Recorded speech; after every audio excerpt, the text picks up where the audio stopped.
பிதாவாகிய யாவே கடவுளாலும் ஆண்டவராய் இயேசு கிறிஸ்துவினாலும் கூடி வந்திருக்கக்கூடிய அனைவருக்கும் கிருபையும் சமாதானமும் இரக்கமும் உண்டாவதா என்ற வாழ்த்துக்களை இந்த நாட்டை கூறிக்கொண்டு இந்த 103வது கன்வென்ஷன் ஏற்கனவே நேற்று தினத்திலே சகோதரர் சொன்ன வண்ணமாக இந்த இயக்கம் எப்படி ஆரம்பித்தது, எப்படி வழிநடத்தப்பட்டது, எப்படியெல்லாம் சென்று கொண்டிருக்கிறது என்றதை காலத்தின் அடிப்படையிலே நாம் கவனித்து கேட்டோம். இந்த 103 ஆண்டுகளாக இந்த இயக்கம் சீராக வளர்ந்து 5 தலைமுறைகளை கண்டு இன்னும் தொடர்ந்து பல தலைமுறைகளை கண்டு இந்த மாதிரி கன்வென்ஷன், சிறந்த கன்வென்ஷன் நடத்த பிதாவாகிய யாவே கடவுள் ஆண்டவராய் இயேசு கிறிஸ்து கொண்டு அருள் செய்வான்ற ஜபங்களோடு கூட இந்த நாளின் பாடத்தை நாம் துவக்கலாம். இந்த இடத்துல ஒரு வசனத்தை வாசித்தார்கள். அன்றியும் தங்களில் இவங்க படிச்சிருந்தாங்கன்னா எப்படி படிச்சிருப்பாங்கன்னா, அன்றியும் தங்களில் எவர் பெரியவராய் இருப்பார்ன்ற வாக்குவாதம் உண்டானது அப்படின்னு படிச்சிருப்பாங்க. அப்படிதானே? நம்மெல்லாம் அப்படிதான் படிப்போம். ஆனா ஒருத்த வாக்குவாதம் பண்றாங்கன்னு வையுங்க, அவங்க உயர்திரையில பேசுவாங்களா இல்ல ஏக வசனத்தில் பேசுவார்களா? அன்றியும் எவன் பெரியவனா இருப்பான்ற வாக்குவாதம் அவர்களுக்குள் உண்டானது அப்படிங்கிறது தான் இந்த கீ வசனமாக வைத்து நாம் ஒரு ஆய்வை மேற்கொள்ளுகிறவர்களாக இருக்கிறோம். இந்த தலைப்பு தாழ்மையின் பங்கு அப்படிங்கிற தலைப்பை நம்ம கொடுத்துருக்கிறோம். சொன்னா மட்டும் வசனம் வாசிச்சா போதும், இதெல்லாம் அப்படி ஸ்கிப் பண்ணிட்டு போய்க்கலாம். இப்ப இந்த கொடுக்கப்பட்டிருக்கக்கூடிய தலைப்பு தாழ்மையின் பங்கு. இப்போ இதுல why did Jesus wash the feet of the disciples? அப்போ ஆண்டவராகிய இயேசு கிறிஸ்து சீஷருடைய கால்களை ஏன் கழுவினார் அப்படின்னு ஒரு கேள்வி. நாங்க பிரதர் இதெல்லாம் புதுசா, இது நாங்க காலகாலமா அதை தான் நாங்க செஞ்சுட்டு இருக்கிறோம். எந்த சபையில கத்தோலிக்கர்ல கத்தோலிக்க ரபிமார்கள் சொல்றேன், அவர்கள் இதை செய்வாங்க. அது போக நாம தான் செய்யறோம், நமக்கு தெரிஞ்சு வேற யாரும் செய்யற மாதிரி தெரியல.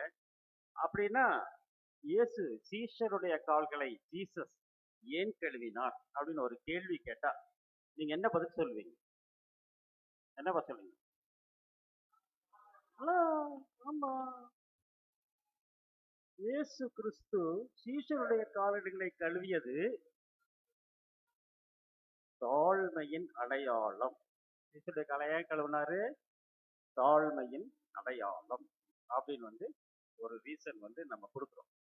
ரெண்டாவது, 12 அப்போஸ்தலர்களில் தங்களில் எவர் பெரியவரா இருப்பார் என்ற வாக்குவாதம் உண்டாதினால் சீஷருடைய கால்களை கழுவினார். சரியா? எப்படி? இப்படியா இல்ல டயகனலா? எப்படி ஆட்டுவீங்க? இப்படி மேலிருந்து கீழ். கரெக்டா? அதானே? டயகனல்லாம் வேற கிடையாது. அப்ப அதுவும் கரெக்டு தான். அந்த வாக்குவாதம் வந்ததுனால அவர் கழுவினாரு. மூன்றாவதாக படிங்க. முதல்வனாய் இருக்க விரும்புகிறவர் எல்லாருக்கும் கடையவனாய் இருக்கவும் எல்லாருக்கும் ஊழியக்காரனாய் இருக்கவும் வேண்டும் என்பதையே கற்றுக் கொடுக்கவே சீஷருடைய காலடிகளை கழுவினார். முதல்வன் திட்டம், முதல்வனா இருக்கணும்னா எல்லாருக்கும் கடையானவனா இருக்கணும் அப்படிங்கிறத சீஷர்களுக்கு கற்றுக் கொடுக்கதான். ஏன்னா அவங்களுக்குள்ள யார் பெரியவர் ஒரு கேள்வி கேட்கலாம். சீஷர்களுள் யார் பெரியவர் அப்படின்னு ஒரு கேள்வி கேட்டா நம்மகிட்ட என்ன பதில் வரும்? யாரா இருக்கும்? பேதுரு. சூப்பர், அவர் தான் எல்லாத்திலையும் முன்னாடி நின்னாரு. ஆரம்பத்திலிருந்து அவர் தான், பேதுரு தான். அப்ப பேதுரு என்னவாக இருந்தார்? சீஷராக இருந்தார், அப்போஸ்தலராக இருந்தார். அது போக மூப்பராக இருந்தாரா? பேதுரு அவருடைய புத்தகத்தில் எழுதும் போது 5ஆம் அதிகாரத்துல மூப்பருக்கு நான் மூப்பன் என்று சொல்லவில்லை, உடன் மூப்பன் அப்படின்னு தான் சொல்றாரு இல்லையா? உடன் மூப்பன். எங்க அந்த வசனம் தெரியுமா உங்களுக்கு? 5ஆம் அதிகாரம் 1ஆம் வசனத்துல உடன் மூப்பர் அப்படிங்கிற. அப்படின்னா மூப்பருக்கு உடன் மூப்பர்னு அவரு சொல்றாரு. நம்மளை பொறுத்தவரை அவர் தான் பெரிய ஆளு அப்படின்னு நினைக்கிறோம்.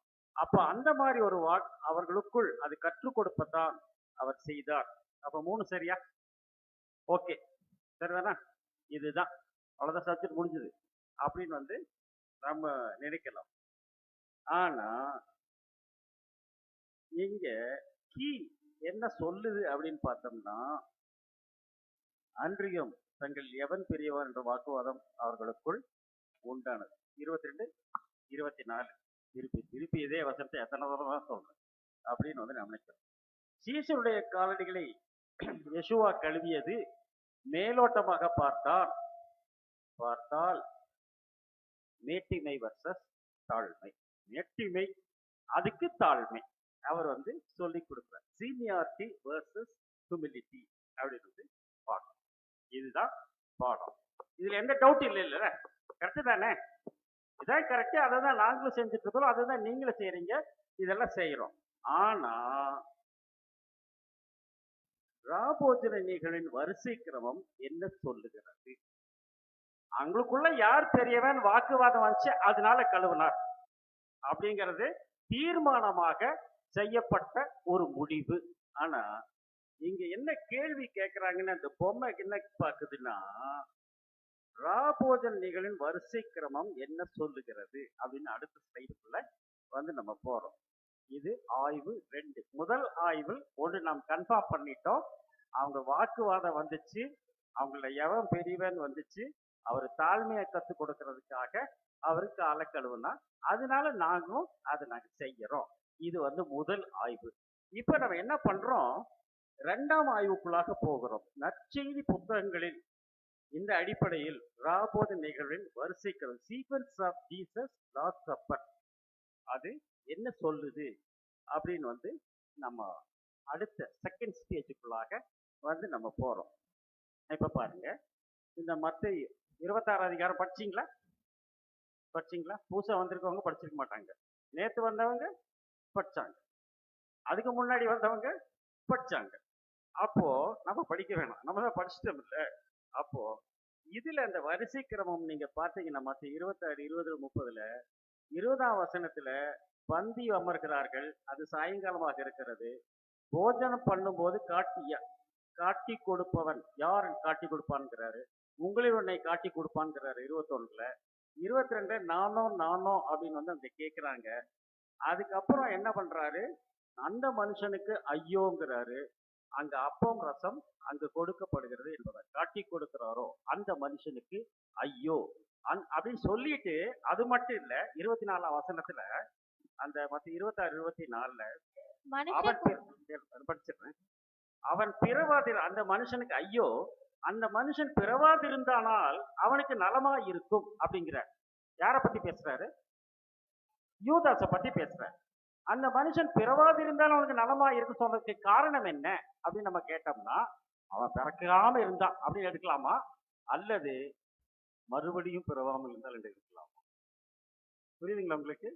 ஜீசஸ் சொன்ன வசனத்தோட அர்த்தம் அவன் பிறவாதிருந்தால் நலமா இருக்கும்னுக்கு காரணம், அவன் மறுபடியும் பிறந்தான், ஆனால் கடவுளுடைய ராஜ்யத்தை கண்டான், ஆனால் உள்ளே பிரவேசிக்க முடியாது என்பதனால்தான் அந்த காரியத்தை அங்கு சொல்லுகிறார். அவர் மேலோட்டமாக சொல்லவில்லை என்பதாக நம்ம பார்க்கிறோம். அப்புறம் பாத்திரத்தை எடுத்து ஸ்தோத்திரம் பண்ணி என்ன பண்ணுகிறார், அவர் கொடுக்கிறார்.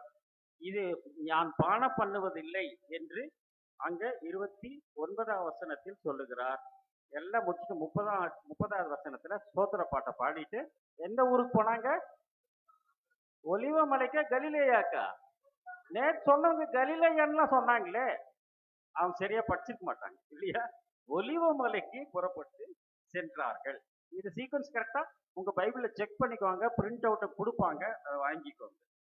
இப்போ மார்க் என்ன சொல்லுகிறான்னு பார்த்தோம்னா, மார்க்கும் அதே தான் சொல்றார். மத்தையும் மார்க்கும் ஏகதேசம் ஒரே மாதிரி தான் இருக்கும் அப்படிங்கிறத நம்ம பார்க்கிறோம். இந்த இலையும் அதே பகுதி தான், அதனாலதான் பக்கம் பக்கமா போட்டுக்கிறோம், ஒரே கலர் போட்டப்பட்டிருக்கு என்பதாக பார்க்கிறோம். இது பந்தி அமர்தல், காட்டி கொடுப்பவர், நானோன்னு கேட்கிறது, அந்த மனுஷனுக்கு ஐயோ, அப்பம் ரசம் கொடுத்தல் பானம் பண்ணுதல் சொல்லி ஸ்தோத்திர பாட்டு. இது மத்தேயு மார்க்கும் ஒரே மாதிரி சீக்வன்ஸ் வரிசை கிரமம் சரியாக இருக்கிறதா என்று நாம இப்போ ஆய்வு செய்து பார்த்து கொண்டு இருக்கிறோம் என்பதாக பார்த்தோம். அடுத்தது லூக் மத்தேயு மார்க் அதே தானா? அதேதான். அந்த ஸ்லைடு அப்படியே இருக்குது இந்த இடத்துல. அப்ப மத்தேயு மார்க் என்ன பண்றாங்க, ஒரே மாதிரி சொல்லிட்டாங்க. அடுத்தது லூக்கா வந்து இதை பத்தி என்ன சொல்றாரு அப்படின்னு வந்து நம்ம பார்க்கணும். லூக்கா எழுதின புத்தகத்தை நம்ம பார்த்தோம்னா அங்க அவர் கொஞ்சம் வேற மாதிரி போடப்பட்டிருக்கிறதாக வந்து நம்ம பார்க்கணும். இங்க லூக்கால இங்க பந்தி இருந்தார், அதேதான். சாயங்காலம் பந்தி இருந்தார், புசிப்பதில்லை பானம் பண்ணுவதில்லை. இங்க அப்பரசம் இங்க வந்துருது, இங்க வருது ஒரே சமயம். அப்பரசம் முன்னாடி கொடுப்பதாக சொல்லப்படுகிறது. காட்டி கொடுப்பவன் கை பந்தியில்ங்கிறாரு, காட்டி கொடுப்பான்ங்கிறாரு. நானோங்கிறாங்க, அந்த மனுஷனுக்கு ஐயோங்கிறாரு. நம்மில் அப்போ வந்து அந்த நானோங்கிறாங்க, காட்டி கொடுப்பவன் பந்தியில்ங்கிறாரு, அந்த மனுஷனுக்கு ஐயோங்கிறாரு. நம்மில் யார் அப்படி செய்வான்ங்கிறாரு. இதுக்கப்புறம் தான் 24 வசனத்தை, இந்த வசனம் நம்ம திருப்பி படித்தோம், 22 24. அன்றியும் அப்ப ரசம் கொடுத்ததுக்கு அப்புறம் தான் என்ன அவங்களுக்குள்ள சண்டை வந்துச்சு, யார் பெரியவன் சண்டை வந்துச்சு. அது கன்ஃபார்மா? அதுல ஒன்றும் ஆட்சேபம் இல்லையே. இந்த அப்ப ரசம் கொடுத்ததுக்கு அப்புறம் தான் யார் பெரியவன்ற வாக்குவாதம் அவர்களுக்குள்ளாக வந்தது அப்படின்னு வந்து இந்த லூக்காவை வச்சு நம்ம புரிஞ்சுக்கிறோம். லூக்கா மட்டும்தான் அதை வந்து வெளிப்படுத்துகிறார் என்பதையும் நாம் நமக்கு புரிந்துகொள்ள ஏற்படுத்துகிறார். அதே லூக்கா தான் என்ன பண்றோம், திருப்பி நம்ம ரெஃபரன்ஸ்க்காக இங்க போட்டோம். அப்ப இது எங்க வருது, இது இதெல்லாம் கொடுத்ததுக்கு அப்புறம் சாப்பிட உட்கார்றாங்க. சாப்பிடும் போது யார் காட்டி கொடுப்பான்னு சொல்றாங்க. அப்ப அந்த மனுஷனுக்கு ஐயோ, யார் அப்படி செய்வார், நானுங்கிறாரு. அது சொன்னதுக்கு அப்புறம் தான் எவர் பெரியவா என்ற வாக்குவாதம் அவர்களுக்குள்ளாக வந்தது என்று அங்கு வந்து நம்ம பார்க்கிறோம். இது சரிதானுங்களா, இல்ல இதுல ஏதாவது மாற்றம் இருக்கா? கரெக்டா தான் இருக்கு இல்லையா? இப்ப அடுத்தது யாரை பார்க்கலாம்னா யோவான் பார்க்கணும். யோவான் இயேசுவுக்கு அன்பா என்ற சீசன். இப்ப இதுல வந்து அதே சீக்வன்ஸ் வந்து நம்ம பார்க்கிற பாருங்க.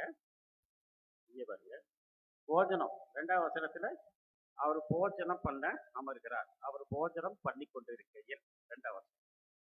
அப்போ போஜனம் பண்ணி கொண்டு இருக்கையில் இவர் என்ன பண்றாரு, போஜனத்தை விட்டு எழுந்து வஸ்திரங்களை கலக்கி வைத்து சேலை அரையை கண்டு பாத்திரத்தில் தண்ணீர் வார்த்து சீசுடைய கால்களை களவும் கட்டி கொண்ட சேலையில் துடைக்கவும் தொடங்கினார். கொடுத்தீங்களா? அது ஜெராக்ஸ், இதோட ஜெராக்ஸ் இருக்குது, அதை வாங்கிக்கோங்க, கையில வச்சு நீங்களே பார்த்துக்கலாம். அப்போ இதுல என்ன பார்க்கணும்னு பார்த்தோம்னா, போஜனத்தை வஸ்திரத்தை எதுக்கு இடுப்புல கட்டினாரு அப்படின்னு ஒரு கேள்வி கேட்டோம்னு வைங்க. எது கட்டினாரு? வஸ்திரம்னு என்ன பிரதர், போர்வையா அப்படின்னு கேட்பீங்களா? வஸ்திரத்தை கலட்டி வைத்து ஒரு சீலையை இடுப்பிலே கட்டி, சீலையா ஒரு டவல்னு வச்சுக்கோ, எது கட்டினார்? பெரியவங்களுக்கு முன்னாடி இடுப்புல கட்டணும் அப்படிங்கறதுக்காக கட்டிட்டார், அதனால கட்டிட்டார். ஆனா இங்க வசனம் பாருங்க எப்படி இருக்குன்னா, சீலையை அறையிலே கட்டி கொண்டு 5ஆம் வசனத்துல சீசருடைய கால்களை கழுவவும் தான் கட்டி கொண்ட சீலையால் துடைக்கவும் தொடங்கினார். இப்ப அம்மா வந்து என்ன பண்றாங்க, ஒரு இடுப்புல துணியை கட்டிட்டு குழந்தைகளுக்கு வந்து காலை கழுவி விடுறாங்க. அது எதுக்கா? அம்மா ரொம்ப தாழ்மையா இருக்காங்க, அதனால அன்பு, அது அன்பு இல்லையா? அப்போ இது எதுக்கு கட்டினாருன்னா, சீசருடைய காலை கழுவி அதை துடைக்கணுங்கிறதுக்காக கட்டினார். சரிங்களா? இது நம்ம அப்படியே சொல்லலாம், அம்மா ரொம்ப தாழ்மையான அம்மா, இப்படிதான் செய்வாங்களாக்கும் அப்படின்ட்டு. அப்புறம் 2ஆவதாக போஜனத்தை விட்டு எழுந்து எது இது செஞ்சாருங்கும் போது அந்த 3ஆம் வசனத்தை என்ன சொல்றாரு, தாம் கடவுளிடத்திலிருந்து வந்ததையும் கடவுளத்துக்கு போகிறதையும் அறிந்து அப்படிங்கிற. கடவுளத்திலிருந்து வந்தாரா, கடவுளத்துக்கு போறாராம், அதனால இதை செஞ்சாராம். புரியுதுங்களா? கடவுளத்திலிருந்து வந்ததையும் கடவுளுக்கு போகிறதையும் அறிந்து இதை செய்யறார். அப்ப என்ன, இனிமேல் என்ன ஆக போகுது, இவங்க இந்த ஃப்ரெண்ட்ஷிப் இருக்குமா இருக்காதா? இல்லையா? ஒரு காலேஜ்ல படிக்கிறாங்க, பிரிஞ்சு போறாங்க, போகும்போது என்ன பண்ணுவாங்க, தள்ளி நின்றுட்டு பாய்ன்னு சொல்லிட்டு போவாங்களா? கட்டி பிடிச்சு அழுவாங்க, கட்டி பிடிச்சு அழுவாங்க இல்லையா? அப்போ இது இனிமேல் பிரிஞ்சு போறோங்கிறதுனால அப்படிங்கிற வார்த்தை அந்த இடத்துல கொடுக்கப்பட்டு இருக்கிறது என்பதாக வந்து நம்ம பார்க்கிறோம். 8ஆம் வசனத்துல என்னிடத்தில் உனக்கு பங்கில்லை அப்படின்னு சொல்றாரு. நான் உன்னை கழுவாட்டால் அவர் சொல்றாரு, ஆண்டவரே நீ என் கால்களை கழுவலாமா என்றார். பேதுரு அவரை நோக்கி, நீ ஒரு காலம் என் கால்களை கழுவக்கூடாது அப்படின்னு சொன்ன உடனே இயேசு அவருக்கு பிரதியுத்தரமாக, நான் உன்னை கழுவாவிட்டால் என்னிடத்தில் பங்கில்லை அப்படின்னு சொல்லும் போது, என் கால்களை மட்டும் இல்ல, என் தலையும் கை இழம்பெல்லாம் என்ன பண்ணி இருக்கிறாரு கழுவினார்னு சொன்ன உடனே, முழுகினவர் முழுவதும் சுத்தமா இருக்கிறார்னா என்ன அர்த்தம்? குளித்தவர் முழுவதும் சுத்தமா இருக்கிறார் என்பது பொருளா, முழுகினவர் முழுவதும் சுத்தமா இருக்கா என்பது பொருளா? என்னன்னு ஒன்னாவே திருப்பி கேக்குறீங்க. முழுகினவன் முழுவதும் சுத்தமா இருக்கான் நமக்கு புரியும்,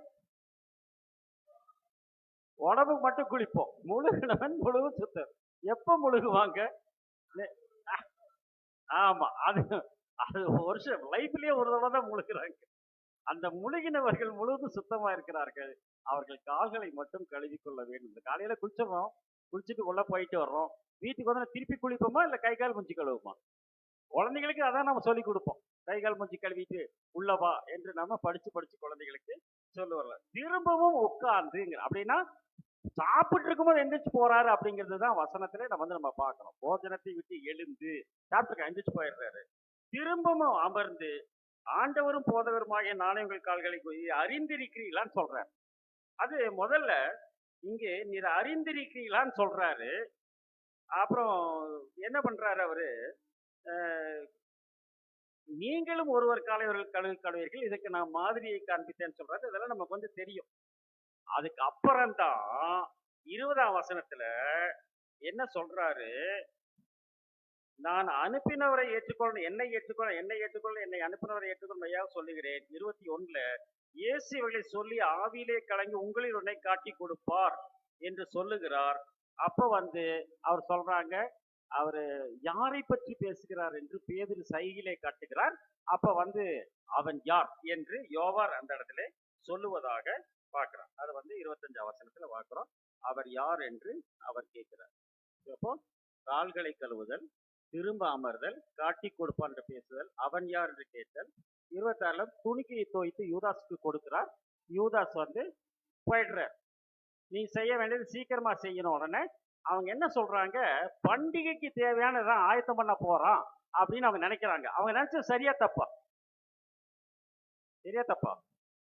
சரி, பண்டிகைக்கு தேவையானது என்னது? நல்ல பொருள் எல்லாம் வாங்கணும். இந்த பஸ்கா பண்டிகைக்கு தேவையானது முதல்ல என்ன? ரம்ஜானுக்கு சாப்பிட்றதுக்கு தேவையானது என்ன? கிறிஸ்துமஸ்க்கு முதல்ல தேவையானது என்ன? கன்வென்ஷன்ல முதல்ல தேவையானது என்ன? நான் வெஜிடேரியன் தான் சாப்பிட்டேன் நேத்து. அப்போ ஒரு தம்பிகிட்ட கேட்டேன், என்னப்பா சிக்கன் பிரியாணியா கேட்டேன். அந்த தம்பி என்ன சொன்னாரு, சென்னையில் தம்பி, என்னைக்கு சிக்கன் பிரியாணி போட்டிருக்கிறாங்க ஐபிஎஸ். என்ன புரியுது? நான் எம்டி பிரியாணியா நான் கேட்கிறேன். எப்பா நீ எந்த வருஷத்துல இருக்கிற நீ அப்படின்னு என்ன கேட்பான். புரியுதுங்களா? படாகானா தானே. அப்படின்னா பண்டிகைய தேவையானது எது? அவர் ஆயத்தம் பண்ண போகிறார். இவரை காட்டி கொடுத்தாதான் பண்டிகை தேவையானது. ஆடு வெளியே போகும். புரியுதுங்களா? அதுதான் அவர் சொல்றாரு. தரித்திரருக்கு ஏதாவது கொடுப்பதற்காக போகிறார். தரித்திரருக்கு நற்செய்தி தேவைப்படுகிறது. அதையும் அவரே ஆயத்தம் பண்ணி இருக்கிறார் என்பதுதான் பொருள் என்பதாக அந்த இடத்துல வந்துப்பாங்க. புரியுதுங்களா? புரியுதா இல்லையா? ரொம்ப எங்கேயோ வேற வேற சொல்ற மாதிரி இருக்குதா? இப்போ இந்த சம்பவம் சிலர் என்ன சொல்லுகிறார்கள் பார்த்தோம்னா, இந்த யோவான் 13ஆம் அதிகாரத்தின் சம்பவம் இது ராபோஜன நிகழ்வு அல்ல, அது வேறொரு நிகழ்வு அப்படின்னு சொல்லுவதற்கு வாய்ப்பு உண்டு. அப்படி இருக்கு. ஏன்னா அந்த இடத்துல அதை பத்தி சொல்லல. ஆனா அது ராபோஜன நிகழ்வு தான் அப்படிங்கிறத எங்க சொல்றாருன்னா, ராபோஜன பண்டிகை அவர் மார்பிலே சாய்ந்து 21:20 சொல்றாரு. மார்பிலே சாய்ந்து அவன் யார் என்று கேட்டவனே இவைகளை எழுதினார் என்று அங்க பேசுவதாக அந்த இடத்துல வந்து நம்ம பார்க்கணும். அப்படின்னா நமக்கு சீக்வன்ஸ் எப்படி வருது அப்படின்னு வந்து நம்ம பார்க்கிறோம். அவங்களுக்குள்ள யார் பெரியவன் இருந்ததுனாலதான் காலை கழுவினார். கரெக்டா? அப்படிதான் நம்ம பார்த்தோம். ஆனா இந்த சீக்வன்ஸ்ல நீங்க பார்த்தீங்கன்னா எங்க வருது? அவன் பெரிய அது எல்லாம் முடிச்சதுக்கு அப்புறம் அன்றியும் தங்களில் எவன் பெரிய என்ற வாக்குவாதம் உண்டானது. ஆனா இந்த நிகழ்வின் பிரகாரமா பார்த்துனா காலை எங்க கழுவுறாரு? இதுக்கு எல்லாத்துக்கும் முன்னாடியே கழுவிடுறாரு. அவருக்கு தெரியும் இதை வந்து நம்ம சொல்லுவோம்ட்டு. புரியுதுங்களா? இப்படிதான் நம்ம சொல்லுவோம்னு தெரியும் அவருக்கு. அதனால என்ன பண்ணிட்டாரு, முதலே காலை கழுவிடுறாரு. இந்த சம்பவம் காலை கழுவுனதுக்கு பின்பாக நடக்கிற சம்பவம் நாம் சொல்லலாம். ஆனால் வேதம் அப்படி சொல்லவில்லை. இது காலை கழுவுனதுக்கு அப்புறம் தான் இந்த சம்பவம் லூக்கா மென்ஷன் பண்றார் என்பதை நம்ம வசனத்தின் வழியா புரிஞ்சுக்கிறோம். புரியுதுங்களா இல்லையா? இது வசனத்தின் வழியா நம்ம அப்படிதான் புரிந்து கொள்ளுகிறோம் என்பதாக வந்து நம்ம பார்க்கணும். அதேதான். இது வந்து நம்ம இன்னும் கொஞ்சம் உங்க கையில கொடுத்தாங்கன்னு நினைக்கிறேன். இதுல அந்த சீக்வன்ஸ் வந்து அதுல இருக்கு. அப்போ இதேதான் லூக்கால இங்க வருது, யோவான்ல இங்க வருது, அடுத்ததுலயும் அதேதான். இதுல வந்து எல்லாத்தையுமே கம்பேர் பண்றோம்.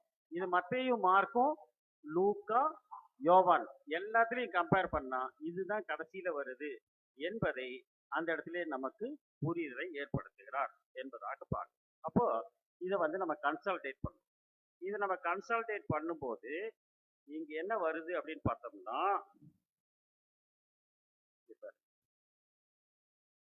பந்தி போஜனம், இரண்டாவது கால்களை கழுவுதல், காட்டி கொடுப்பான், நாலாவது நானோ என்ற கேள்வி, 5 அப்பம் ரசம், 6 பானம் பண்ணுவதில்லை, 7 எவன் பெரியவன் ஸ்தோத்திரப்பாட்டு, இந்த 8 நிகழ்வு வருது. அப்படின்னா எனவே காலடிகளை கழுவுதல் வெர்சஸ் வாக்குவாதம் சம்பந்தம் இல்லை. சொல்லாம முடியாதா? சொல்லாம முடியாதா? தங்கள் எவன் பெரியவன்ற வாக்குவாதம் வந்ததுனாலதான் கழுவினாரு அப்படின்னு ஃபர்ஸ்ட் பார்ட்ல வந்து நம்ம பார்த்தோம். ஆனா வசனத்தை நம்ம ஆய்வுக்குள்ளா எடுக்கும்போது என்ன வருது? அது வரல. பைபிளை நம்ம தப்பா புரிஞ்சுட்டோமா இல்ல பைபிளை தப்பா எழுதிட்டாங்களா? யோவான் ஒருவேளை தப்பா எழுதியிருப்பாரா என்ற கேள்வி நமக்கு உள்ளாக வருவதற்கு வாய்ப்புண்டு என்பதாக வந்து நம்ம பார்க்கணும். சம்மந்தம் இல்லைங்கிறது வந்து புரிஞ்சிச்சா இல்லையா? அப்படின்னா ஏன் கழுவுனாருன்னு ஒரு கேள்வி வரும் இல்லையா? அடுத்த கேள்வி கண்டிப்பா வந்துதான் ஆகணும். இப்ப அது இல்லையா அப்படின்னா என்ன அப்படிங்கும் போது, அன்றியும் why was the thief அப்படிங்கும்போது இதை வந்து நம்ம அடுத்த ஆங்கிள் மூன்றாவது ஆய்வுக்குள்ளாக நாம் செல்லுகிறவர்களாக இருக்கோம். அடுத்த ஆங்கிள் வந்து நம்ம போறோம். இப்போ 2 ஆங்கிள் பார்த்தோம். முதல் ஆய்வுல வந்து பெரியவன் யாருங்கிறதுனாலதான் வாக்குவாதம் வந்துச்சுங்கிறத பார்த்துட்டோம். புரியுதுங்களா? 2வது ஆய்வுல வந்து பெரியவன் எவங்கிறது வந்து காலை கழுவுனதுக்கு அப்புறம் தான் வந்துருச்சுங்கிறத பார்த்துட்டோம். அதுல ஏதாவது டவுட் இருக்கா? அதை நம்ம சீக்வன்ஸ்ல பார்த்துட்டோம். உங்க கையில ஸ்கிரிப்டும் கொடுத்துட்டாங்க. அதுலயும் என்ன பண்ணிட்டோம், நம்ம ஈஸியா வந்து நம்ம பார்த்துக்கலாம். அப்போ இது எங்கே நடந்தது அப்படின்னு பார்த்தோம்னா, இது வேறொரு நிகழ்வாக இருக்கிறது என்பதாக அந்த இடத்துல நமக்கு ஒரு புரிதலை அவர் கொடுக்கிறார் என்பதாக பார்க்கணும். இதுக்கு ஒரு உதாரணத்தை வந்து நம்ம பார்க்கணும். இங்க பாருங்க, இந்த தேவாலய சுத்திகரிப்பு எங்கு சொல்லப்பட்டது இங்க எழுதியிருக்குது. தேவாலய ஒரு 2 எக்ஸாம்பிள் வந்து நம்ம பார்க்கலாம். தேவாலய சுத்திகரிப்பு, இப்ப போய் இந்த புறா விற்கிறவங்க காசுக்கார படல கவிழ்த்து போட்டு செய்யறாரு இல்லையா, அந்த நிகழ்வு எப்போது நடந்தது அப்படின்னா நம்ம சொல்ல முடியுமா முடியாதா? பஸ்காவுக்கு முன்னாடியா இல்ல ஊழியத்தின் ஆரம்பத்திலா? பஸ்காவுக்கு முன்னாடி நடந்த நிகழ்வு இல்லையா? அதுதான் இங்க வந்து நம்ம பார்க்கணும். இது ஓசன்னா என்று இயேசு கிறிஸ்துவின் பவனிக்கு பின்பு நடந்ததாக மத்தேயு, மார்க்கு, லூக்கா அனைவரும் எழுதுகிறார்கள் என்பதாக அந்த இடத்துல பார்க்கணும். மத்த 21 9, 12, 13 பார்க்கிறோம். அவங்க முன்னடப்பாரும் பின் நடப்பாரும் ஓசன்னா கடவுளுடைய நாமத்தில் ஒரு சோதரிக்கப்பட்ட உன்னதங்கள் ஓசன்னா என்று பாடுகிறார்கள். அதுக்கப்புறம் ஆலயத்துக்குள்ள போய் என்ன பண்றாரு, 12ஆம் வசனத்துல வந்து மத்த 21, 12 புறா விற்கிறவர்கள் ஆசனங்களை கவிழ்த்து போடுகிறார். காசுக்காருடைய பலைகளை என்ன பண்றார், அவர் பலைகளையும் புறாவுக்குடைய ஆசனங்களையும் கவிழ்த்து போடுகிறார். 13ஆம் வசனத்துல இந்த 13ல வந்து என்னுடைய வீடு ஜப வீடு எனப்படி எழுதியிருக்கிற நீங்கள் கள்ளர் குகை ஆக்கினீர்கள் அப்படிங்கிறார். இதேதான் மார்க்லயும் இந்த மார்க்லையும் பார்க்கிறோம். இங்க லூக்காலையும் அதுதான் வந்து நம்ம பார்க்கிறோம். என்னுடைய வீடு சகல ஜனங்களுக்கும் ஜெப வீடா இருக்குன்னு எரேமியா 56:7 வசனத்தை அவர் கோட் பண்றாரு. இது புரியுதுங்களா? இதுல எந்த டவுட் இல்ல. அதாவது கள்ளர் குகையாக்கினேன் தேவாலயத்தை போய் இயேசு சுத்தம் பண்ணது எப்போது அப்படின்னு ஒரு கேள்வி கேட்டா, நீங்க நேத்தே படிச்சுட்டு சொன்னீங்களா? நீங்க கேட்க கூடாது. அப்படி கேட்க கூடாது இல்லையா? நம்ம கொடுத்த உடனே நமக்கு என்ன புரியுது? இது ஓசன்னா பாடினதுக்கு அப்புறம் இந்த சம்பவம் நடந்ததாக மத்தேயும் மார்க்கும் லூக்காவும் எழுதுகிறார்கள். புரியுதுங்களா? இப்போ யோவான் என்ன சொல்லுகிறாருன்னா, முதல் அற்புதமான கானாவூர் கல்யாணத்திற்கு பின்பு அப்படின்னு இந்த வசனத்துல யோவான் 2ஆம் அதிகாரத்துல இது வந்துருது.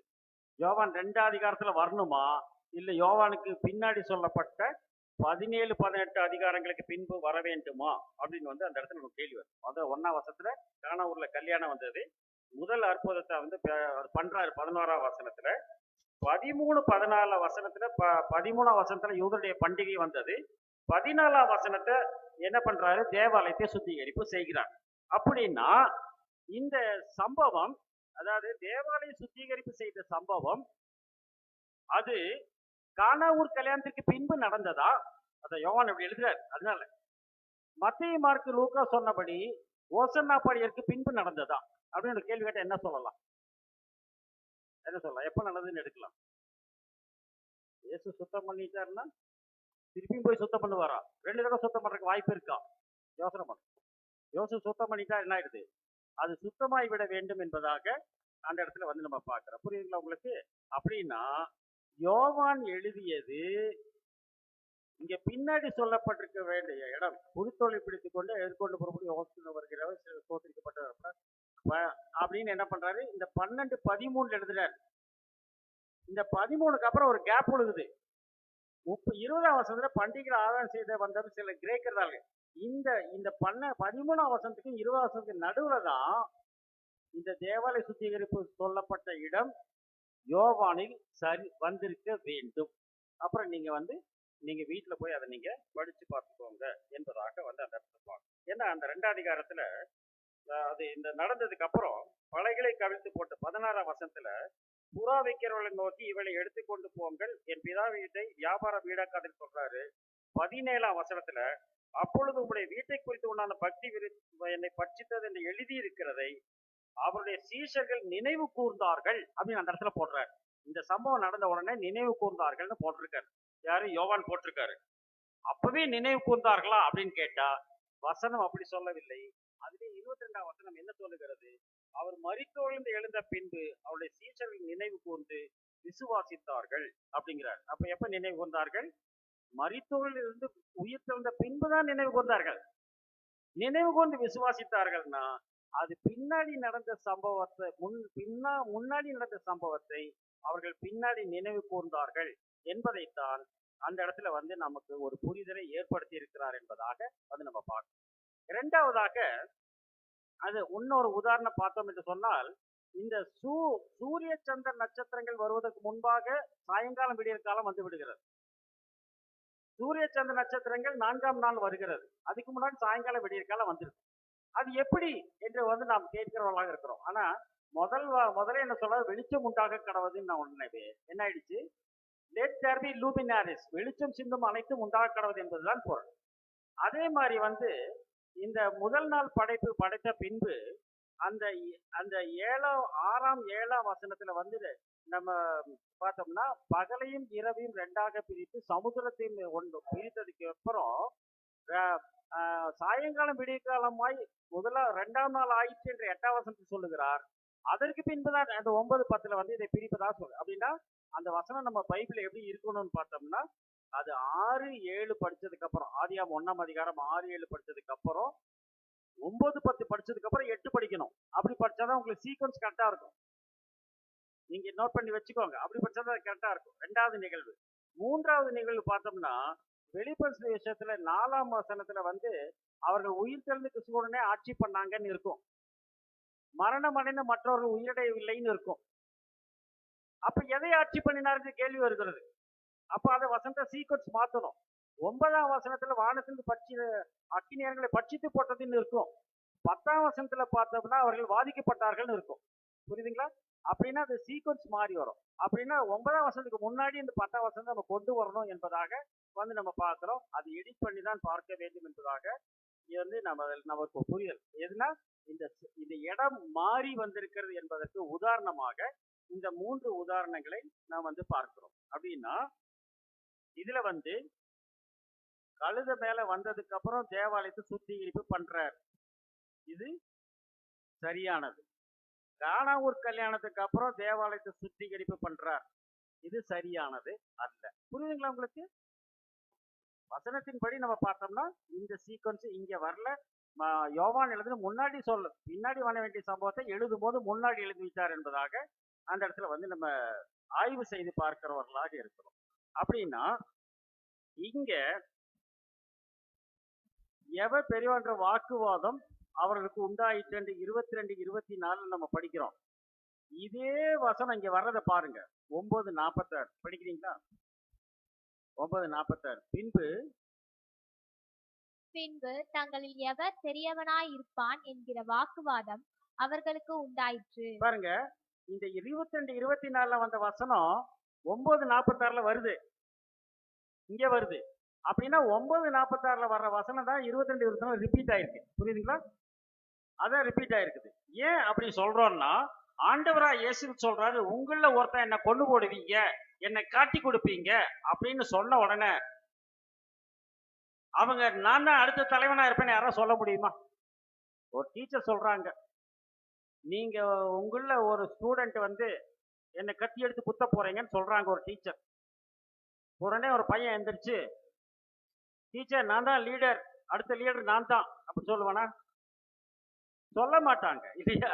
இப்ப இந்த சம்பவம் அப்படித்தான் வந்திருக்கிறது. அப்படின்னா என்ன அர்த்தம்னு பார்த்தோம்னா, இந்த 9:24 இருக்கிற வசனம் 22, 24 ரிப்பீட் ஆனதுனாலதான் நமக்குள்ள இந்த கன்ஃபியூஷன் அந்த கன்ஃபியூஷன் என்ன பண்ணிடுச்சு, நம்மளை மாற்று கோணத்திலே சிந்திக்க வைத்து விட்டது என்பதாக பார்க்கும். இப்ப கள்ளன் எப்போது பரலோகம் போனான் அப்படின்னு கேட்டா என்ன சொல்லுவீங்க? கள்ளனா அவர் யாருன்னு கேட்பீங்க. கேட்டா என்ன சொல்லுவீங்க? அவன் போகவே இல்லைம்பீங்க. ஆனா வசனம் என்ன சொல்லு, இன்றைக்கு என்னோடு கூட பரதீசில் இருப்பாங்கிறாருல்ல. பரதீசுங்கிற உத்திரிக்கிற ஸ்தலம், அது வேலை இருக்கு, அது 3வது வானம், அவரு மேல போயிட்டாரு. இப்படிங்கிற டாக்டரினுக்கு காரணமே ஒரு கமா தான். ஒரு கமானால வந்த மிஸ்டேக்ல டாக்டரின் மாறி போச்சு. புரியுதுங்களா? அப்படி அந்த மாதிரி இந்த 9:24 பின்பு தங்களில் எவன் பெரியவன் என்ற வாக்குவாதம் உண்டானதுங்க 22, 24 வந்ததுனால நமக்கு என்ன ஆயிடுச்சுன்னு கேட்டா, இயேசு கிறிஸ்து தாழ்மைக்காக தான் செஞ்சாருங்கிற கருத்தை நம்ம உள்ள கொண்டு வந்துட்டோம். அது மாற்றவே முடியாது.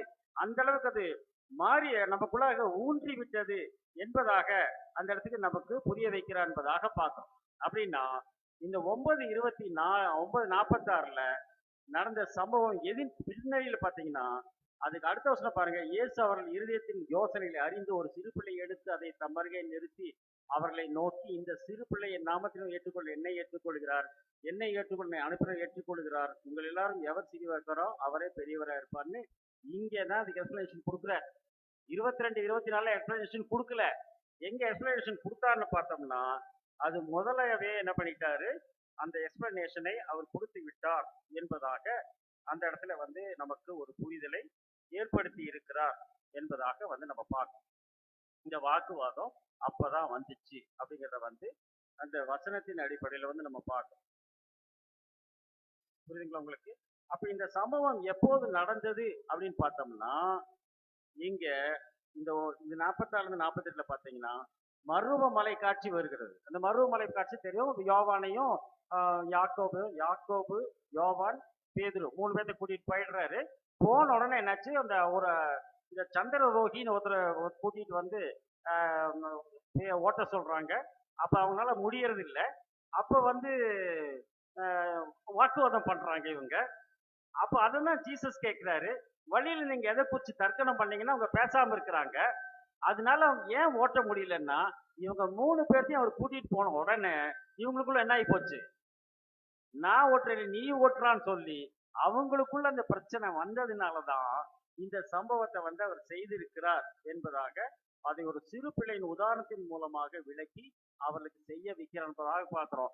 எவன் பண்ண வாக்குவாதம் வந்ததுனால கால கழுவினாருங்கிறதுக்கு அந்த இடத்துல ரீசன் கொடுக்கல. ஏன்னா காலம் முன்னாடி கழுவிட்டாருங்கிறதுனாலதான் நம்ம இன்னொரு ஆங்கிள் என்ன பண்றோம், இந்த அடுத்த ஆய்வுக்குள்ளாக போய் இதை நாம் கவனித்து பார்க்கிறவர்களாக இருக்கிறோம் பிரியமானவர்களே. இப்பதான் இந்த சம்பவம், இந்த வாக்குவாதம் வந்தது என்பதாக இந்த 2 வசனங்களை அடிப்படையில வைத்து நாம் அதை சிந்தித்து பார்க்கிறவர்களாக இருக்கிறோம் பிரியமானவர்களே. மாத்திரம் அல்லாதபடிக்கு இன்னொரு இடத்துல நம்ம பார்த்தோம்னா, இங்க செபதேயும் குமாரன் யாக்கோபு யோவான் அவருடைய தாய் இவங்க என்ன பண்றாங்க, ஜீசஸ் கிட்ட அவங்க கேட்கிறாங்க.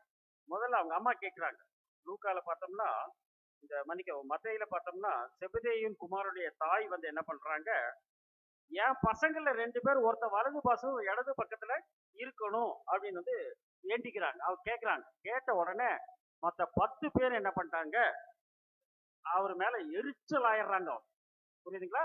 அவங்க என்ன பண்ணிடுறாங்க, அவங்களுக்கு எரிச்சல் ஆனார்கள் என்பதாக அந்த இடத்துல பார்க்கிறோம்.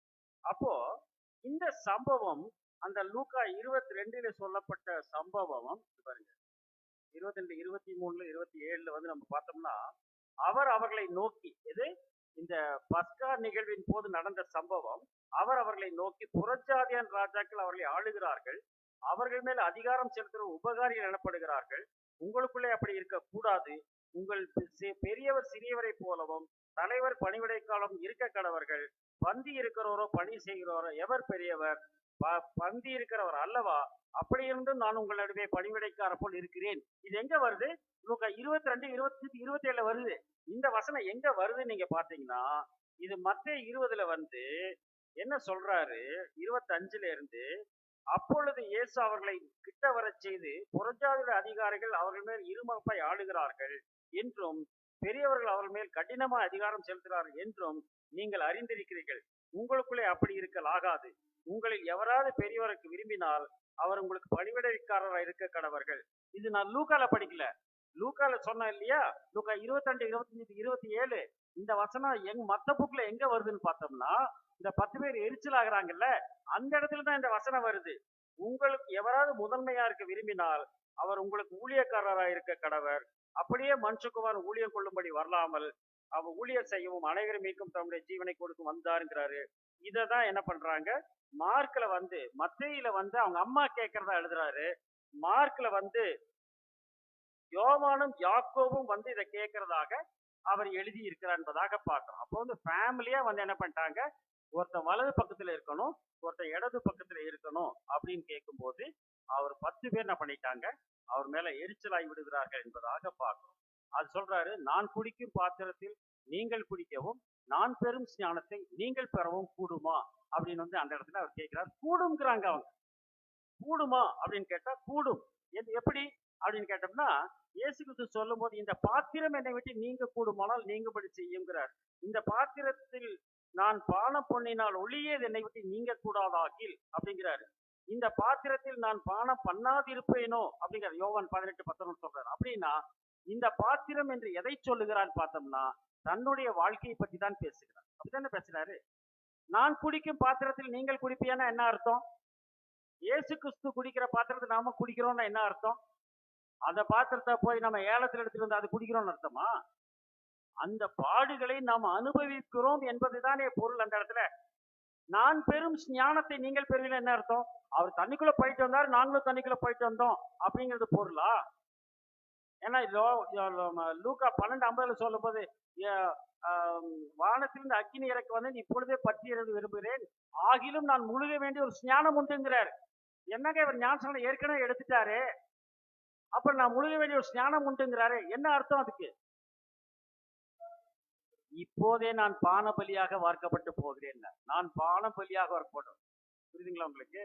அது மரண ஸ்ஞானம். அது தண்ணீர் ஸ்ஞானம், ஆவி ஸ்ஞானம், அக்னி ஸ்ஞானம், மரண ஸ்ஞானம்.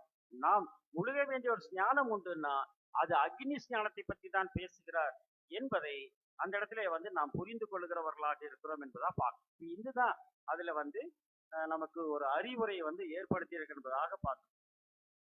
இப்ப இந்த சம்பவம் லூக்கா எழுதிய சம்பவம் மத்தேயு மார்க்கும் வேறு இடத்தில் எழுதியிருக்கிறார்கள் என்பதாக அதுல நமக்கு ஒரு புரிதலை ஏற்படுத்தி இருக்கிறார் என்பதா பார்க்கணும். அப்படின்னா இந்த 2 பேரு கிட்ட அந்த 2 பேருடைய தாயாரும் அந்த 2 பேரும் வந்து கேட்டதற்கு காரணம் என்ன அப்படின்னு நம்ம கேட்டோம்னா அதுலயும் அர்த்தம் இருக்கு.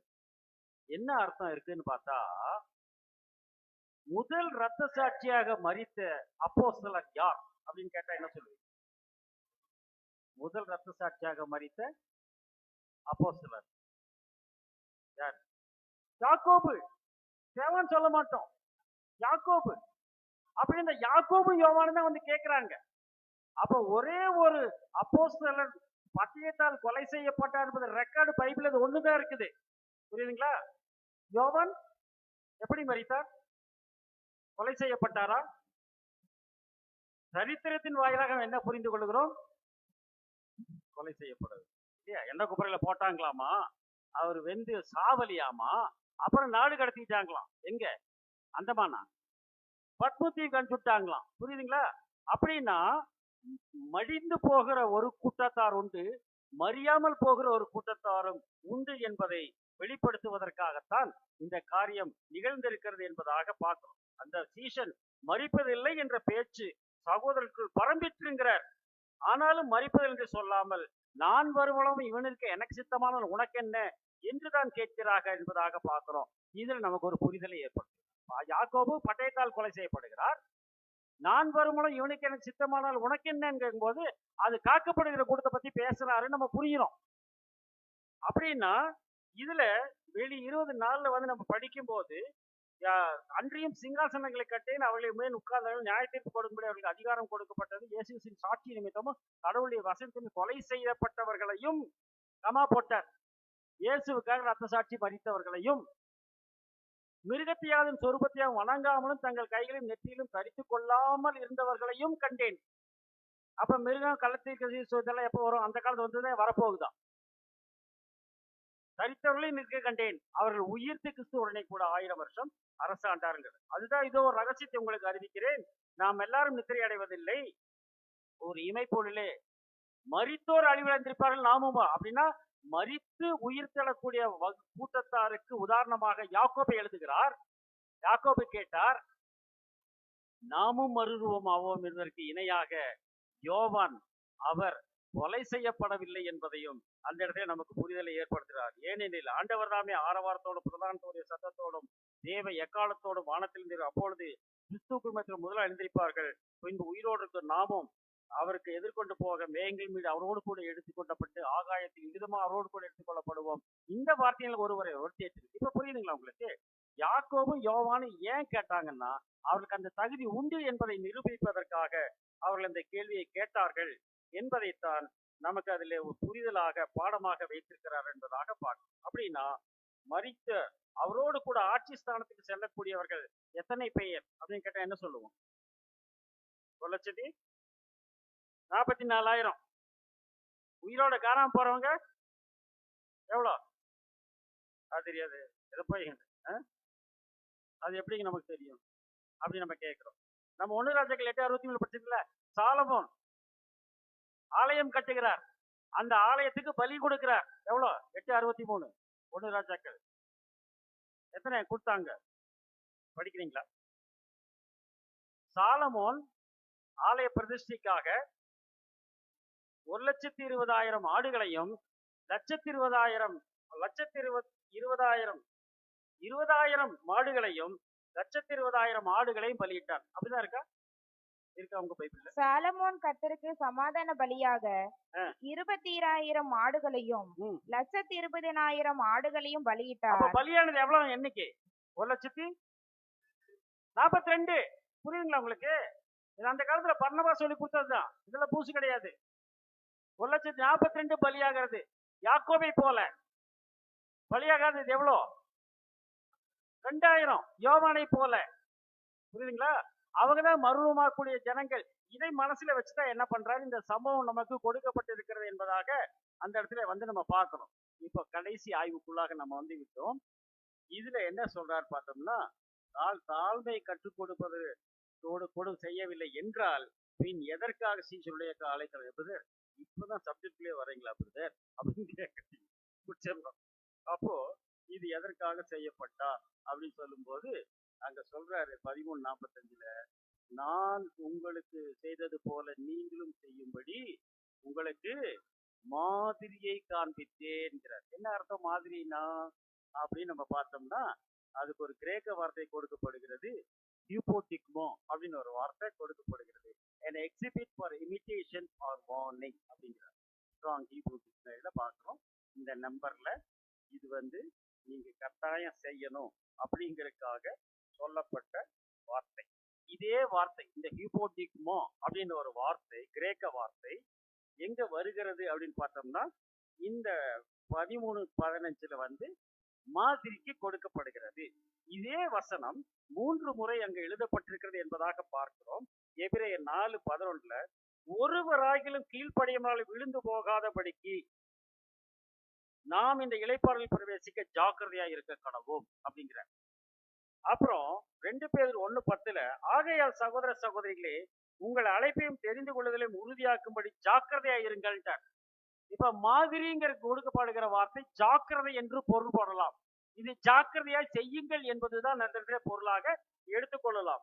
இது உறுதியாக்கும், உங்கள் அழைப்பையும் தெரிந்து கொள்ளுதலையும் உறுதியாக்கும்படி ஜாக்கிரதையா இருங்கள், இவைகளை செய்தால் நீங்கள் ஒரு காலம் இடையே விடுவதில்லை என்று அங்கு பேசுவதாக பார்க்கிறோம். நீங்கள் குற்றம் செய்து அடிக்கப்படும் போது பொறுமையோடு சகித்தால் அதனால் என்ன கீர்த்தி உண்டு? நீங்கள் நன்மை செய்து பாடுபடும் போது பொறுமையோடு சகித்தால் அதுவே கடவுளுக்கு முன்பாக பிரீதியா இருக்கும். இதற்காக நீங்கள் அழைக்கப்பட்டு இருக்கிறீர்கள். ஏனெனில் கிறிஸ்துவும் உங்களுக்காக பாடுபட்டு நீங்கள் தம்முடைய அடிச்சோடை தொடர்ந்து வரும்படி உங்களுக்கு மாதிரியை பின்வைத்து போனான்னு 1 பேர் 2:20-21 படிக்கிறோம். அப்படின்னா இயேசு கிறிஸ்து ஒரு மாடல் செஞ்சிருக்கிறார்னா அது நமக்கு எச்சரிப்பாக செய்திருக்கிறார் என்பதை தான் என்ன பண்றாரு அந்த இடத்துல நமக்கு புரிய வைத்திருக்க என்பதாக பார்த்தோம். நிறைவாக வரும்போது இங்க என்ன சொல்றான்னு பார்த்தோம்னா, இந்த 16ஆம் வசனம் கொஞ்சம் இடிக்குது. 13:16 என்ன சொல்றாரு அந்த இடத்துல? மெய்யாகவே மெய்யாகவே நான் உங்களுக்கு சொல்லுகிறேன்.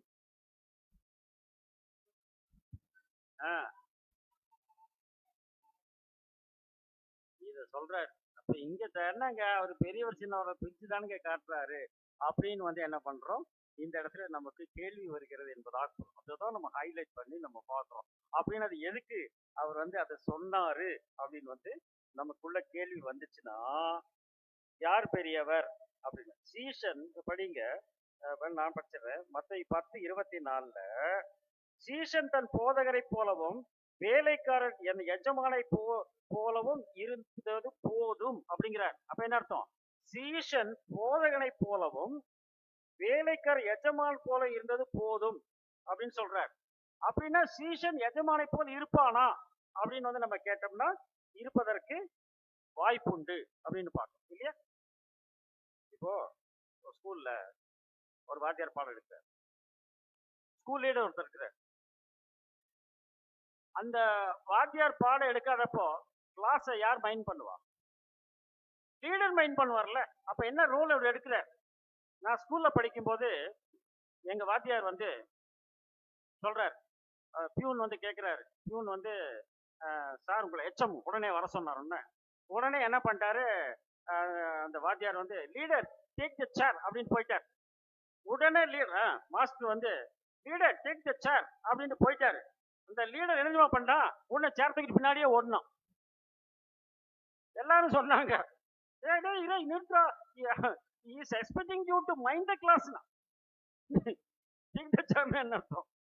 புரியல. அப்ப அந்த மாதிரி இங்கு போதகன் குருவை போல் இருப்பான் என்று சொல்லுவதாக அந்த இடத்துல பார்க்கணும். இது லூக்கா 6:10 எழுதும்போது என்ன பண்றாரு அந்த இடத்துல, சீஷன் தன் போதக குருவுக்கு மேற்பட்டவன் அல்ல. சீஷன் குருவுக்கு மேற்பட்டவனா அப்படின்னு கேட்டா என்ன சொல்லுவோம்? மேற்பட்டவன் அல்ல அப்படின்னு. ஆனா அந்த வசனம் எப்படி கண்டினியூ பண்றாரு பாருங்க. அதே வசனம் 6:40 தேறினவர் எவரும் தன் குருவை போல் இருப்பார்ங்கிறார். புரியுதுங்களா? தேறினவர் குருவை போல் இருப்பார். ஆண்டவருக்கு என்ன பெயர் வழங்கப்பட்டது? கிறிஸ்து. நமக்கு என்ன பெயர் வழங்கப்படுகிறது? கிறிஸ்தவர்கள். அதே பேர் தான். நம்ம அவருக்கு ஈக்குவல் கிடையாது தான். ஆனா நமக்கும் அதே பேர் தான், வேதக்காரர்கள். நமக்கு அந்த மதிப்பு மரியாதை கொடுப்பதற்கு காரணம் என்னன்னா கிறிஸ்து அவர்கள் கிறிஸ்துவை போல இருப்பார். ஒருத்தர் டான்ஸ் படிக்க போறார். டான்ஸ் படிக்க போறார். முதல்ல யாரு சொல்லி கொடுப்பா டான்ஸ்? டான்ஸ் மாஸ்டர் சொல்லி கொடுப்பார். டான்ஸ் மாஸ்டர் சொல்லி கொடுக்குறார். இப்போ ஒரு 10 வருஷத்துக்கு அப்புறம் ஒருத்தர் டான்ஸ் படிக்க போறார். அந்த மாஸ்டர் சொல்லி கொடுப்பாரா? அவர்கிட்ட படிச்சு ஒருத்தர் என்ன பண்ணுவார்? சொல்லி கொடுக்கிறார். அப்போ சீஷன் குருவை போல மாறிவிட்டான். அப்ப குருக்கு போல என்ன பண்றான்? சீஷன் தான் சொல்லி. இப்ப குரு யாரு? அவரு. சீஷர் யாரு? அவங்க. இவங்க என்னவாயிடுறாங்க அந்த இடத்துல? அவங்க குரு மாதிரி மாறிடுறாங்க என்பதைத்தான் அந்த இடத்துல வந்து நமக்கு சொல்லி கொடுக்கிறார் என்பதாக பார்க்கிறோம். இந்த வசனம் இருக்கு பாத்தீங்களா? இந்த வசனத்தை தான் நீங்க வந்து ஹைலைட் பண்ணணும். இந்த வசனம் 13, 16. ஏன்னா அதுக்கு ஒரு விளக்கம் எங்க கொடுக்கிறாரு அப்படின்னு பார்த்தோம்னா அங்க கொடுக்கல. அதுலயே வந்து 15, 20, 21 சொல்றாரு யோவான்ல, ஊழியக்காரன் தன் எஜமானிலும் பெரியவன் அல்லவென்று நான் உங்களுக்கு சொன்ன வார்த்தையை நினைத்து கொள்ளுங்கள்ங்கிற. புரியுதுங்களா? எப்ப சொன்னாரு? 13, 16 சொன்னாரு. 16 சொன்ன வசனத்தை நினைச்சுக்கோங்கன்னு வந்து 15, 20 சொல்றார். இப்படிதான் நம்ம படிக்கணும் பைபிள்ல. என்னன்னு சொல்றாரு? நினைத்துக் கொள்ளுங்கள், அவர்கள் என்னை துன்பப்படுத்தியது உண்டானால் உங்களையும் துன்பப்படுத்தினார் படுவார்கள்ங்கிறார். இப்ப புரியுதுங்களா உங்களுக்கு? என்ன துன்பப்படுத்த உங்களை துன்பப்படுத்துவான். என் வசனத்தை கை கொண்டால் உங்கள் வசனத்தையும் கை கொள்ளுவான். அவர் என்னை அனுப்பினவரை அறியாதபடியினால் என் நாமத்தின் இவைகளை உங்களுக்கு செய்வார்கள்ங்கிறார். அப்படின்னா இயேசு கிறிஸ்து மாதிரி வாழணுங்கிறது தான் அந்த இடத்துல மென்ஷன் பண்றாரு. ஏன்னா அவர் வையப்படும் போது பதில் வையாமலும் பாடுபடும் போது பயமுறுத்தாமலும் நியாயமா தீர்ப்பு செய்கிறவர்களுக்கு தம்மை ஒப்பு கொடுத்தாருங்கிறார். அவர் நெருக்கப்படும் போது ஒடுக்கப்பட்டும் இருந்தார். ஆனாலும் அப்படி வாயை அவர் திறக்கவில்லை. அடிக்கப்பட கொண்டு போகிற ஆட்டை போல் மயக்கத்து கூட கொண்டு போகிற வாயை திறவாத ஆட்டை போல் இருந்தாருங்கிறார். இந்த நடைமுறை உங்களுக்குள்ள வரக்கூடாதுங்கிறார். இதை சொல்லி முடிக்கிறார் பாத்தீங்களா? ஒரு சிறுப்பிள்ளை எடுத்து நிறுத்தின உடனே அங்க நேர்த்தி நீங்க இப்படிதான் இருக்கணும், தாழ்மையா இருக்கணும்னு சொன்ன உடனே நடக்க நிகழ்வு அங்க என்ன நடக்குது அப்படின்னு வந்து பார்த்தோம்னா, அதுல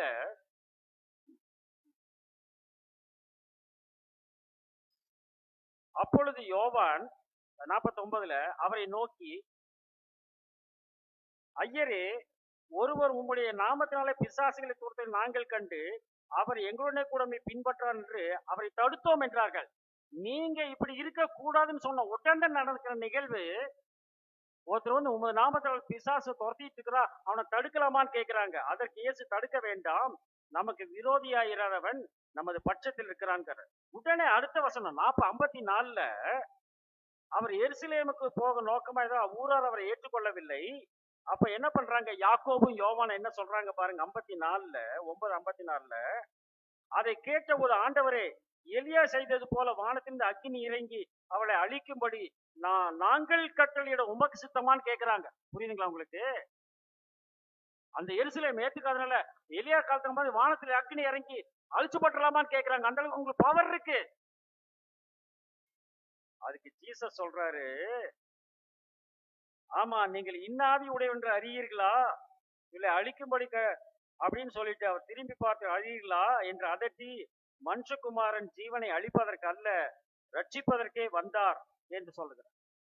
அப்ப பட்டயத்தை வெட்டுறாரு பேதுரு. இந்த 3 பேரும் டாப்ல இருக்கிறவங்க, அந்த 3 பேரும் இதே தவறு செய்யறாங்க. வெட்டுமா ஆண்டவரே, வெட்டுமா அப்படின்னு வெட்டிடுறாங்க. மனுஷகுமாரன் அழிப்பதற்கு அல்ல. இப்ப அவங்களுக்கு ஒரு பவர் கொடுத்திருக்கிறாரு. ஆனா அந்த பவரை வந்து நீங்க மிஸ்யூஸ் பண்ண கூடாதுங்கிறது தான் என்ன பண்றாரு? அந்த இடத்துல வந்து நம்மோடு கூட பேசுகிறார் என்பதாக பார்க்கணும். என் நிமித்தம் உங்களை துன்பப்படுத்தி நிந்தித்து கொலை செய்து பலவிதமான தீமையான பொருள்கள் மேல் சொல்லுவார்கள், பாக்கியவான்களா இருப்பீர்கள்ங்கிறார். இப்ப இந்த சம்பவம், பேதுரு போயிடுறாரு. ஆலயத்துக்கு போகும்போது ஒருத்தர் ரோட்ல பிச்சைக்காரனை வந்து சுகம் கொடுத்துறாரு, எந்திரிச்சு நடந்துடுறான். உடனே பிடிச்சி ஜெயில போட்டுறாங்க. அவர் கதை உடைச்சு வெளியே வர வேண்டியதானே? ஏன் செய்யல?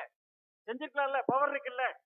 அதை செய்யக்கூடாதுங்கிறத கத்துக் கொடுக்கறதுக்காக தான் என்ன பண்ணிருக்கிறாரு இந்த சம்பவம். அதனாலதான் சொல்றாரு, அவள் மல்கூஸ்ங்கிற காதை வெட்டின உடனே பட்டயத்தை உரையிலே போடு, பட்டயத்தால் மடிப்பான்னு சொல்லிட்டு, என் பிதாவை நான் வேண்டிக் கொண்டால் 12 லேகியோனுக்கு அதிகமான தூதர் அனுப்ப மாட்டாரா? அப்படி செய்யக்கூடாது, அது நியதி அல்ல. புரியுதுங்களா? அப்படின்னா அவர்களுக்குள் அந்த இயேசுவை போல வாழ கற்றுக்கொள்ள வேண்டும் என்பதற்காக தான் இந்த நிகழ்வு. அவங்களுக்குள்ள பவர் இருக்குது. அந்த பவர் நீங்க மிஸ்யூஸ் பண்ணாதீங்க அப்படின்னு சொல்லிட்டு என்ன பண்றாரு, அந்த பங்கு அவர்களுக்கு நியமிக்கப்பட்டிருக்கிறது என்பதாக அந்த இடத்துல வந்து நம்மோடு கூட பேசுகிறார் என்பதாக பார்த்தோம். அப்போ இந்த வசனத்துல 13, 7, 12, 17 நான் செய்கிறது இன்னதென்று இப்போது நீ அறியாய், இனிமேல் அறிவான். அப்போ உனக்கு புரிஞ்சுல, இனிமேல் தெரிஞ்சுக்குவேங்கிறார். அதே சம்பவம் 12ல கால்களை கழுவின பின்பு சிசுவை தடுத்து கொண்டு அமர்ந்து உங்கள் செய்ததை அறிந்திருக்கிறீர்களாங்கிறார். அப்போ சரியா தெரிஞ்சிருக்குமா நமக்கு தெரியாது. இது நீங்கள் அறிந்திருக்கிறபடியால் இவர்களை செய்வீர்களானால் பாக்கியவானாங்க. அவங்க கடைசி வரைக்கும் என்ன பண்ணாங்க, அவர்கள் செய்தார்கள். தேவான் எதிர்த்து நின்னாரா? நிற்கவில்லை. பேதுரு எதிர்த்து நின்றாரா? நிற்கவில்லை. பவுல் எதிர்த்து நின்றாரா? நிற்கவில்லை. சீலா எதிர்த்து நின்றாரா? நிற்கவில்லை. பர்னபா எதிர்த்து நின்றாரா? யாருமே எதிர்த்து நிற்க. அதுக்கு காரணம், அதனாலதான் அந்த பங்கு உங்களுக்கு இருக்கு அப்படிங்கிறத வந்து நமக்கு நினைவு கூட்டவே இந்த காரியத்தை செய்திருக்கிறார் என்பதாக அந்த இடத்துல வந்து நம்ம பார்க்கிறோம் பிரியமானவர்களே. எனவே நாம் இந்த நினைமத்தின் பிரகாரமாக அவங்களுக்குள்ள வாக்குவாதம் வந்ததுனாலதான் காலை கழுவினாரு, தாழ்மையை கற்றுக் கூட காலை கழுவினார்னு சொல்றது ஒருவேளை வந்து அது நடைமுறையிலே வந்து சொல்லப்பட்டுகிற ஒரு உண்மையாக இருக்கலாம். ஆனால் வேதத்தில் ஆழமாக நாம் ஆய்வு செய்து பார்த்தால் அதற்காக அவர் செய்யவில்லை, அவரோடு கூட பங்குடையவர்களாக இருக்க வேண்டும் என்பதற்காக தான் செய்திருக்கிறார். அதனால தாழ்மையின் பங்கு என்பது தாழ்மையானவரில் பங்கு என்பதைத்தான் நமக்கு புரிய வைத்திருக்க என்பதாக பார்க்கிறோம். ஆண்டவர் தான் இந்த வார்த்தையை ஆசீர்வதிப்பார்.